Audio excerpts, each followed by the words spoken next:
حسن صاحب آپ کی طرف آؤں گی، جس طرح سے عادل صاحب فرما رہے تھے، آپ کیا دیکھتے ہیں کس سیاسی جماعت کے لیے یہ سال اچھا اور برا رہا؟ دیکھیں، پہلے تو ہمیں دعا کرنی چاہیے کہ سال 2024 کا جو آغاز ہو اور سورج طلوع ہو، اس کی کرنیں اور روشنیاں جو ہیں وہ اس سیاسی جو عدم استحکام ہے یہ مستحکم ہو جائے، منور کر دے، یہ ہمارے پاکستان کو منور کر دے، ہمارے اداروں کو، نیب ہو، ایف آئی اے ہو، تمام ڈپارٹمنٹ ہوں، متعلقہ جو بھی سیکشن ادارے ہیں وہ ان کو منور کر دے، ایک سسٹم میں اور آئین اور قانون کے مطابق چلنے والا بنا دے، اور خاص طور پہ سیاستدان ضد اور انا کی سیاست ختم کرتے ہوئے اپنے مقاصد اور مفادات کو نظر انداز کرتے ہوئے عوام اور ملک کے مفادات کو سامنے رکھیں، اور ہم تو یہ دعا کر سکتے ہیں اور یہ ہم ہر سال کرتے ہیں، لیکن بدقسمتی یہی ہے کہ ہمارے سیاستدان ان چیزوں کو بالا تر سمجھتے ہوئے وہ اپنے وہ جو ہے ایجنڈوں کو مد نظر رکھتے ہیں۔ ابھی سیاسی جماعتوں کی اگر بات کی جائے تو نظر جو آ رہا ہے، جو ریالٹیز ہیں، کیونکہ ہم نے 2023 کا جب آغاز ہوا اس وقت بھی یہی دیکھا تھا کہ سیاسی ہنگاموں سے یہ حالات شروع ہوئے تھے، اور آج بھی سیاسی ہنگامے ہی لگ بھگ دکھائی دے رہے ہیں، کس طریقے سے جو کاغذات نامزدگی والا دوسرا راؤنڈ مکمل ہوا اور پھر اب تیسرا راؤنڈ شروع ہوگا۔ مجھے لگتا یہ ہے کہ جب سال کا آغاز ہوگا تو شاید جو پہلے 8-10 روز ہیں اس میں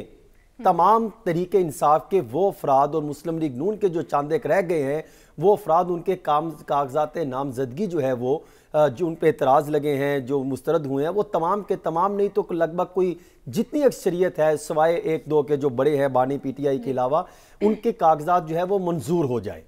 اور پھر ایک لیول پلینگ فیلڈ کا جو معاملہ ہے وہ میدان بتایا جائے کہ لیول پلینگ فیلڈ جو ہے تمام کو دی جا رہی ہے، اور پھر اس میں انتخابات میں وہی جو 85 سے پارٹی ایک پروجیکٹ شروع ہوا تھا، جو کہ 2023 جو ہم آج سال جس کا اختتام ہو رہا ہے اس پر کئی سوالات کھڑے ہو گئے، وہ اپنی اختتامی پروجیکٹ کی طرف جو ہے وہ اس کا آغاز اس کا ہو چکا ہے، لیکن مجھے لگتا یہ ہے کہ ایک دفعہ ان کو جو باریوں کے بالے چل رہے ہیں، جو لاڈلے ایک لاڈلہ جا رہا ہے 23 میں، 24 میں ایک نیا لاڈلہ آ رہا ہے، ایک -1 انتخابات کی طرف 23 سے آغاز ہوا، 24 میں ایک نیا پلس جو ہے وہ انتخابات کی طرف حالات بڑھتے دکھائی دے رہے ہیں۔ مجھے تو یہی لگتا ہے کہ شریف خاندان دوبارہ اقتدار پہ آئے گا، لیکن آئیں گے تو جس طریقے سے آئیں گے وہ ان کے لیے مشکلات کا باعث بنے گی، چیلنجز ان کو بے شمار ہوں گے۔ اب دیکھنا یہ ہے کہ یہ سیاسی چیلنجز ہوں،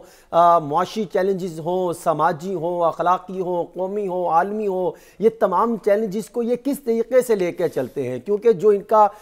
ماضی ہے وہ بھی ہم اس کو اٹیچ کر کے دیکھیں تو ایسے لگتا ہے کہ یہ بہت بڑا چیلنج ان کے لیے ہوگا، اور ایک مخلوط حکومت بنے گی جس طریقے سے بھی بنائی جائے، کیونکہ جو گراؤنڈ ریالٹیز ہیں ان کو ہم دیکھیں، ان کا جائزہ لیں، اور ماضی کے 85 والے پروجیکٹ کا جو آغاز ہوا اس کو ہم دیکھیں کہ جب بھی آئے گئے جس طریقے سے آئے تو ایک پورا بھار بنایا گیا، ان کو تمام ان کی جو ہے وہ لیولنگ کی گئی، اور یہی ہم دیکھ رہے ہیں کہ ان کے لیول پلینگ فیلڈ کے لیے ان کو دینے کے لیے اب ایک نیا رخ جو ہے وہ آ سکتا ہے، جس میں پھر یہ دعوے کیے جائیں گے ہم نے تو تمام کو جو ہے وہ فیلڈ میں کھیلنے کا موقع دیا، کوئی نہیں جیت سکا، کوئی جیت گیا، اور پھر وہ لاڈلے والی کہانی چلے گی، یہ سسٹم چلتا دکھائی دے رہا ہے۔ لیکن جو کنفیوژن ہے، جو عدم استحکام ہے، وہ مجھے لگتا ہے کہ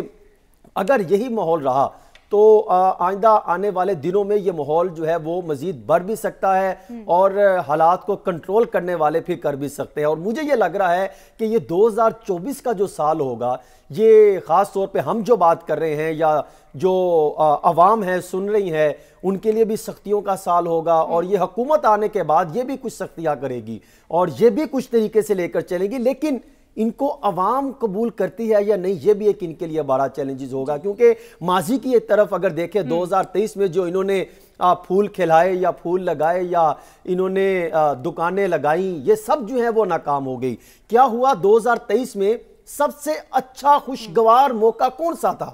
میں سمجھتا ہوں وہ ایک موقع تھا، وہ یہ تھا کہ جب پی ڈی ایم جماعتیں جو ہیں ان کا اقتدار ختم ہو رہا تھا اور ایک نگران سیٹ اپ کی طرف موو کر رہا تھا، یعنی وہ سچویشن تھی کہ جب عوامی جو ہے اتنے مسائل بڑھ چکے تھے، ان سیاستدانوں، ان اداروں، ایف آئی اے ہو، نیب ہو، اینٹی کرپشن کا ادارہ ہو اور دیگر متعلقہ سیکشنز ہوں جو احتساب کے عمل کو لے کے چلتے ہیں، ان پر ان پی ڈی ایم جماعتوں نے اعتماد کھو دیا ہے۔ عوام نہ ان پر اعتماد کرتی ہے، اب نہ ان سیاستدانوں پہ اعتماد کرتی ہے، نہ ان کے سیاسی چورن پر اعتماد کرتی ہے، نہ ان کی جو منشور ہے اس پر اعتماد کرتی ہے. یہ عوام کو یقین دلانا اس سے بھی بڑا چیلنج ہوگا. لیکن ایک ناخوشگوار واقعہ بھی ہوا ہے, وہ سانیہ 9 مئی کا تھا. اس میں کوئی تبدیلی ہوگی, کوئی بہتری آئے گی سسٹم میں, اور ہمارے جو سیاستدان ہیں وہ ماضی سے کچھ سیکھیں گے, اپنی غلطیوں سے سبق سیکھیں گے؟ دیکھیں, سیاستدان جو ہے وہ کبھی تاریخ سے سبق نہیں سیکھتے, کبھی اپنی غلطیوں سے سبق نہیں سیکھتے. آپ ماضی کی تاریخ اٹھا کے دیکھ لیجئے, جو بھی آتا ہے ڈیلے کرتا ہے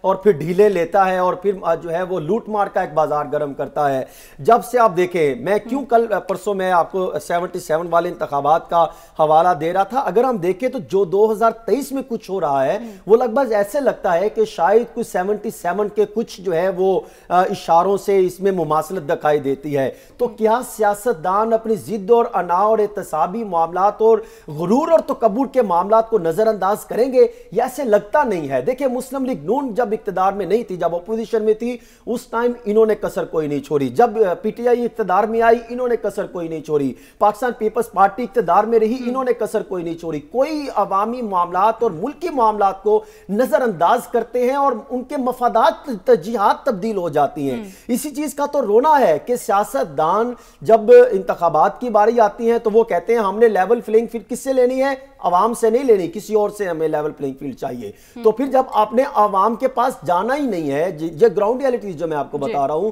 تو سیاستدان اپنا رخ تبدیل نہیں کرتے. سیاستدان پاکستان میں ایک مذاق بن گیا ہے. سیاستدان کو کوئی ایکسیپٹنس دینے کو تیار نہیں ہے. سیاستدان نے معاشرے کو تباہ کیا, اداروں کو تباہ کیا, عالمی سطح پر پاکستان کا نام بدنام کر کے رکھ دیا اور اپنی ساکھ خود جو ہے وہ ختم کر کے رکھ دی. وہ انہی کی اپنی کرتوتوں کی وجہ سے ہے. چاہے وہ گجرانوالہ تقریر ہو, چاہے وہ سانیہ 9 مئی کا انسیڈنٹ ہو, چاہے اس کے بعد پارلیمنٹ میں ججز کے خلاف تقریریں ہوں, چاہے اس کے بعد آئین اور قانون کی اپنے مطابق تشریح ہو, غریبوں کا خون نچوڑنے کے بعد ان کے ٹیکسوں پر لیول پلینگ فیلڈ لینے کا دعویٰ ہو, ان کے ٹیکسوں پر آپ جو ہے وہ پولیس ہو, اینٹی کرپشن کا ادارہ ہو, ایف آئی اے ہو, نیب ہو, ان کو اپنے مقاصد کے لیے استعمال کرے. جو منی لانڈرنگ, اس کے علاوہ اینٹی کرپشن کے جو کرپشن کے کیسز بنے, جو مبینہ طور پہ اتنے بڑے بڑے پنڈورے باکس نیب میں جو پڑے ہیں, اینٹی کرپشن کے عدالتوں میں پڑے ہیں,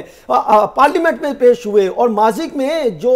کیبنٹ کے اداروں میں پیش ہوئے, کیبنٹ کی میٹنگ میں پیش ہوئے, ان کو نظر انداز کیسے کرتے ہیں؟ ان کو آپ نے 2, 4, 5 منٹوں میں ختم کر دیا. اور پھر سب سے بڑا امتحان جو 2024 میں ہوگا, میں سمجھتا ہوں وہ عدلیہ کا بھی ہے, کیونکہ عدلیہ میں 2023 میں ہمیشہ جو ہے وہ میں نے دیکھا ہے